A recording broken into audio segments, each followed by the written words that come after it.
次一个人在北美旅行是3年前，那个时候我在美国最南部的德州实习，实习完离开学还有1个多月的时间，我就想着1个多月那时间很多，不然就绕道环游一圈回纽约。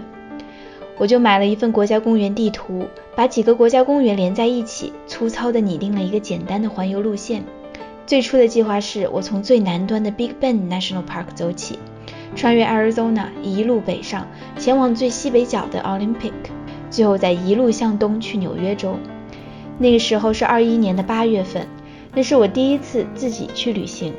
车里的布置还是非常简陋的最初改装版本，而我呢，也是一个白的不能再白的自驾游小白。尽管装备和技能都非常的简陋，但一路上也玩得非常开心。路上的一切都好新奇，每一天都感觉自己的心像是被打得很开很开。虽然那个时候一路上也有在拍，但是从来没有剪成过什么片子，只是最后发了一条朋友圈。那会儿我摸索出来的可以自己给自己拍照的方式，就是先架起手机用 4K 高帧数录像，再通过截图出照片。虽然有的时候人在画框的边边上，但是多调整几次效果还是不错的。那1个多月的时间，从来没有一天是单调无聊的，我每天都处于哇哇哇的状态。就这么哇了3个星期后，我发现用1个月的时间环游美国那是不可能的，毕竟我光在大峡谷就待了1个星期。原计划的路线也就此改道，在去了 Zion 国家公园之后，就立马折返向东返回学校。奥林匹克国家公园从此就成了一个遥远的梦。再次将奥林匹克国家公园提上日程，竟然已经是3年后了。一个人在路上旅行会不会孤独？我觉得对3年前的我来说，感到的是忐忑和兴奋。渐入佳境之后，我感到的是自由和恣意。而等我出发去奥林匹克的时候，方向盘掌握在自己的手里，我竟然有一种自己在跟自己约会的感觉。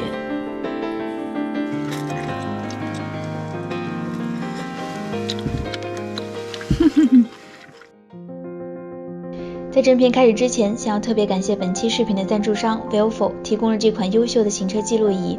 Villeful 的 AR29 Plus 行车记录仪被评为了亚马逊的 Overall Pick， 也就是说它不仅拥有4星以上的高评分，还保持着极低的退货率和极高的购买率，深受用户的信赖。Villeful 作为一个根植于中国的品牌，在过去的2-3年里迅速的在北美市场走红，成为畅销产品，真的让人对 Made in China 感到自豪。这次推荐的 AR99 Plus 采用了2个索尼的 Starvis 2图像传感器，支持车前、车后、车内3镜头同时录制，其中前后镜头支持 2K 的高分辨率，并且前镜头还配备了防眩光镜头罩，即使在烈日之下，画面依旧清晰柔和。使用体验方面，它配有手动遥控器和语音传感器，在行车途中可以直接通过按键或者语音来控制行车记录仪拍摄。Take a photo。操作简单安全。停车的时候，它提供了多种24小时的监控模式，包括自动事件检测、延时拍摄和低比特率录制，全方位守护爱车的安全。此外，这款记录仪支持 GPS、北斗、伽利略、GLONASS 4大卫星定位系统，精准定位，让出行更加的安心。同时配备 5G WiFi 的数据传输模块，支持流畅的视频预览、下载和共享，让你随时查看记录画面。除了 AR29 Plus，Villeful 还有更高阶的行车记录仪可供选择。如果感兴趣，记得使用 Jet 粉丝专属折扣码，这样就可以在亚马逊的官方折扣基础上再叠加 5% 的额外优惠。链接和折扣码放在视频的简介，感兴趣的朋友可以看一看。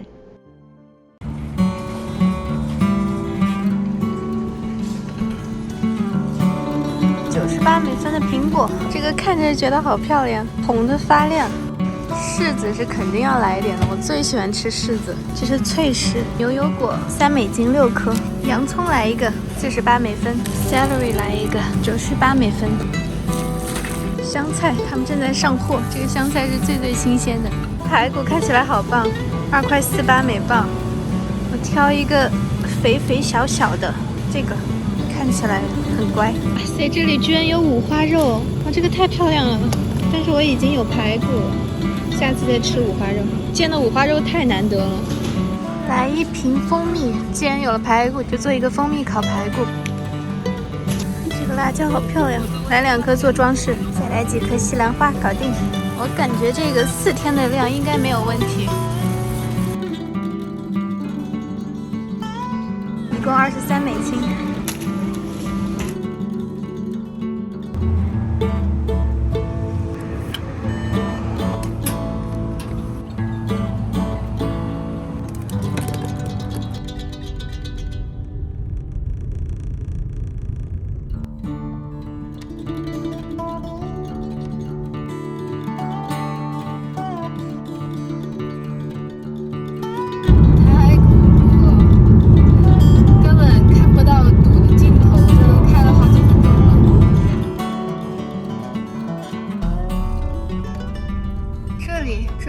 过夜停 RV 的地方，前面有好多这种 RV 的车，找一个僻静一点的就随意一停。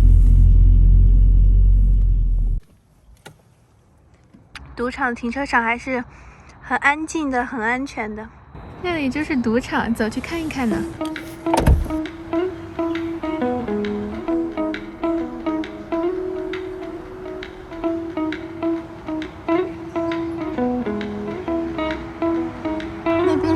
酒店这边就是赌场，进去看一下，21家。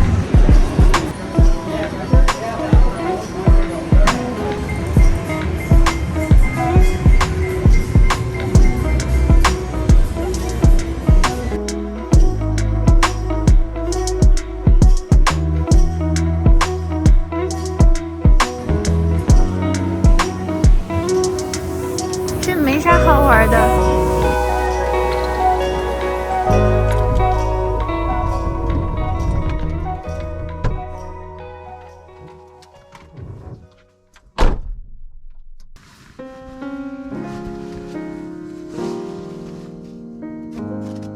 把我的排骨腌起来，明天就好直接做了。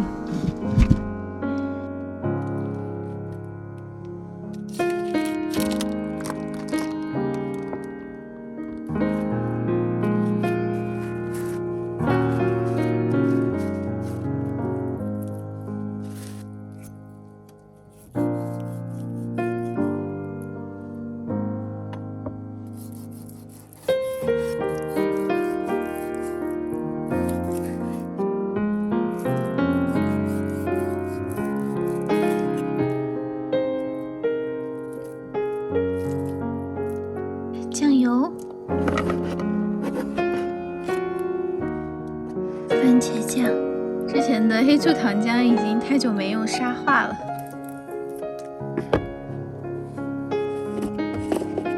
来几颗大蒜，盐和黑胡椒，好，搅拌。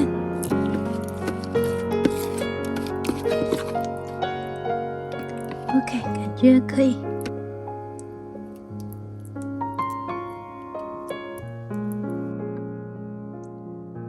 我觉得这个有点好玩，感觉会很好吃。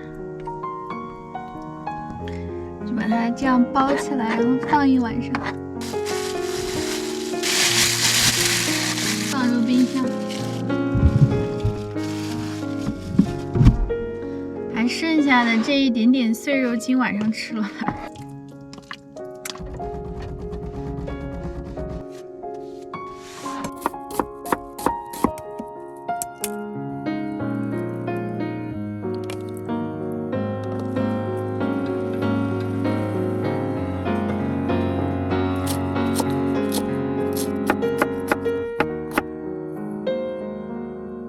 我已经闻到饭的香味了。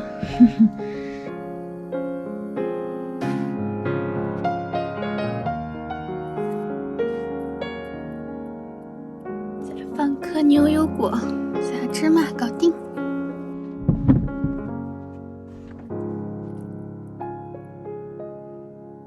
这好是我旅行以来第一次吃排骨啊，久违的味道。这个赌场我觉得好小啊，就像一个游戏厅一样，里面就是很类似的游戏。跟我想的不一样，我以为里面是有那种赌马啊之类的。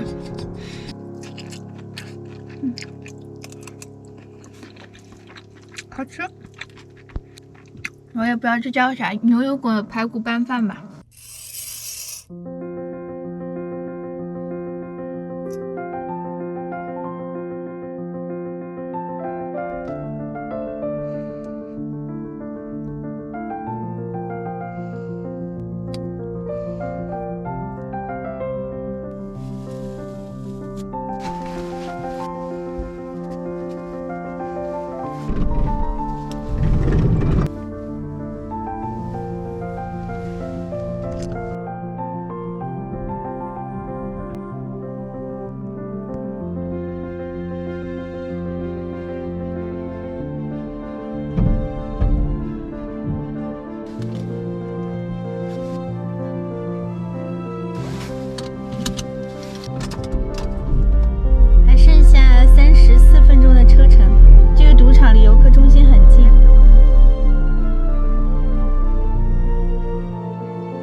first time here. Can you give me some recommendation about where to visit? Yeah, you can go to the Elwha, Lake Crescent, Solduck, the Hoh Rainforest, any of the beaches. Okay, so I just drive around. Yeah, Road 101 if you're gonna go all the way over here. Okay. There's any BOM dispersed camping site I can stay overnight? Yes, so the Olympic National Forest, there's dispersed camping there, and there's like campgrounds to the area that you can. Just first come, first serve? Thank you. You're welcome. 该印章的地方。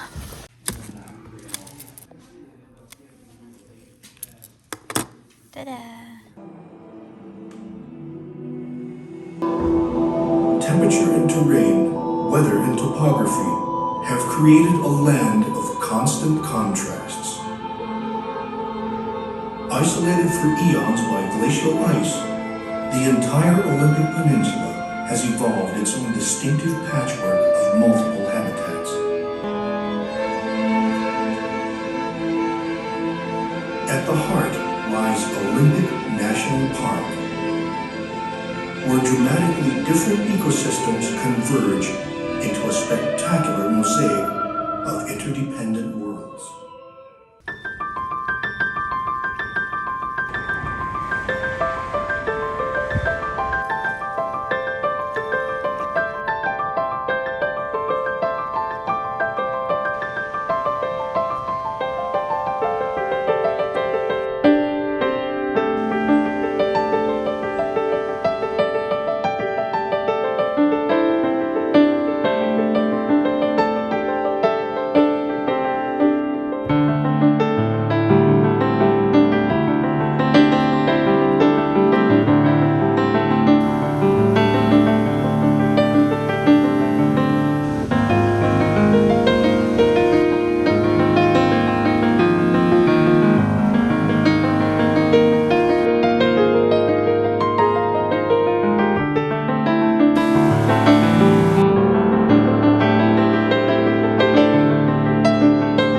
一切都是湿哒哒的，虽然还有一点阳光。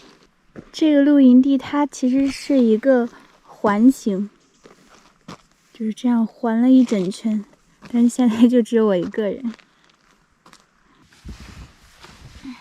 大部分天气都是阴雨天，今天是阴天，然后接下来1个星期都是下雨，所以它一直阴天的话，就会导致我车里面的能源短缺。现在我的主电池有1点电，但是我就暂时把门窗都打开，不耗我车内的电了。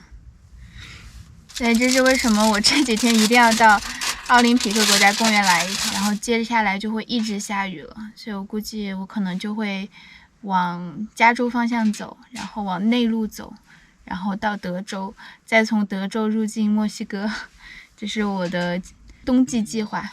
我闺蜜刚才给我发消息说欢迎我去她家，在我去完奥林匹克，我会去她家把我的车玻璃安上。刚刚大家应该看见我的2个车玻璃颜色是不一样的，因为我右边的车玻璃其实是塑料片，我在阿拉斯加的时候不是车玻璃撞碎了吗？其实这2个月我一直都没有管那个玻璃，500多加币，折算下来是400多美金换一块玻璃，所以这次我是自己在网上买到了玻璃，一共加上运费，他还送一管胶，一共是70块钱好像。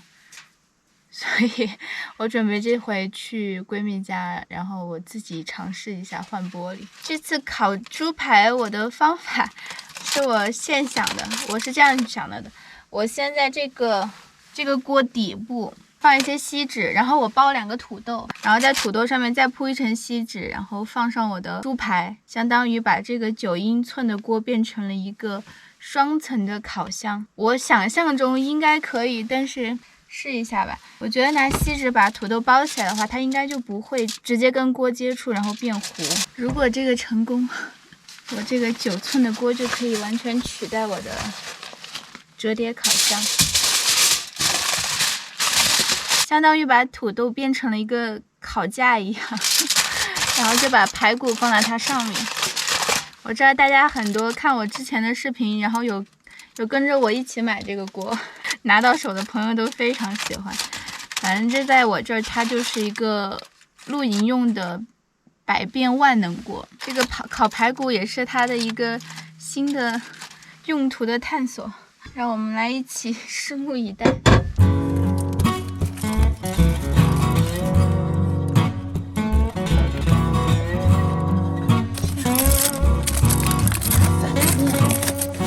哪怕有汁流下来的话，就会被这儿盛热。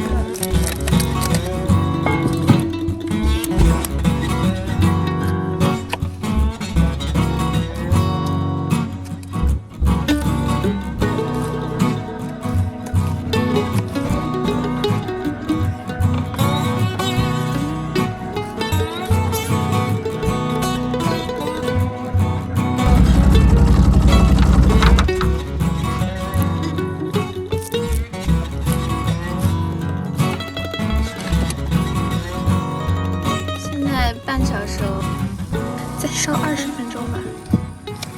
现在可能不是一个特别好的时机来奥林匹克国家公园，可能还是夏季去比较好。其实我觉得任何地方都是夏季去比较好，但我夏天时候在阿拉斯加呀，我也一点也不后悔。前段时间其实也一直在下雨，这几天其实是唯一这一周不下雨的几天，但是有一种绿野仙踪的感觉。这个季节来，阳光是很重要的呀，越旅行越觉得阳光好重要啊！有阳光的时候，我就觉得自己好富有，因为一旦有阳光，我车里就会有能源。我夏天的时候在美国开，一点都没有意识到这点，因为它就是总是晴天。但是当我返回来的时候，从加拿大那部分开始，就是漫长漫长的阴雨天。我来刷一层糖，因为它这个排骨上色的关键就是糖，不刷糖的话颜色不好看的。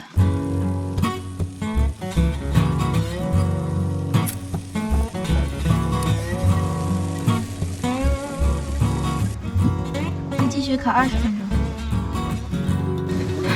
我其实也没时间，我就是烤的不够的话，就再多烤一会儿。我也是猜的时间。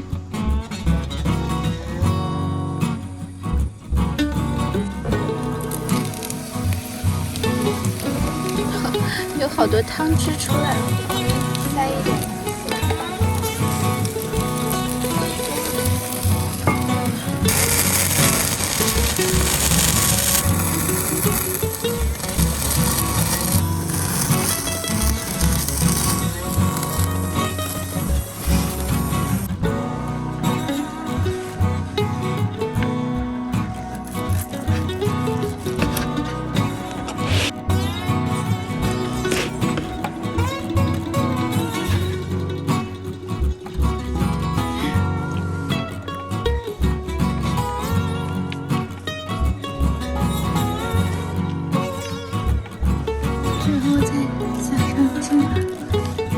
生洋葱结束。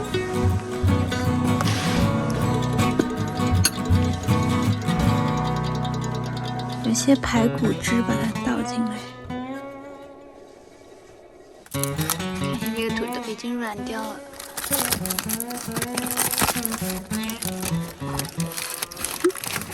不错哎，1个小时完全没有糊。土豆完美。稍微来点盐和黑胡椒。今天是烤排骨、烤土豆加烤西兰花。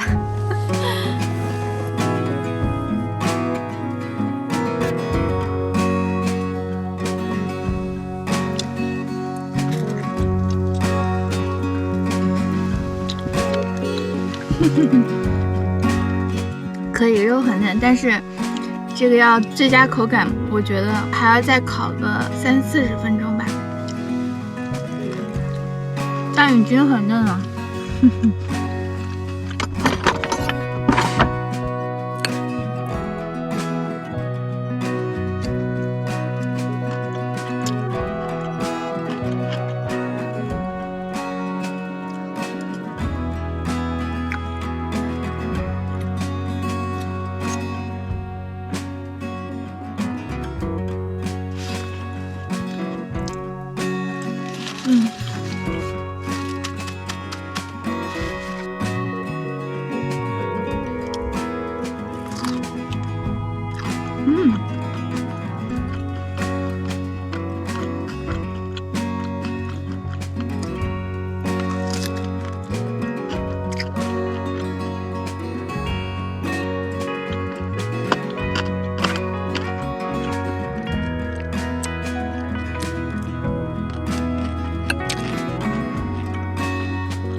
哇，这就是 Ruby Beach。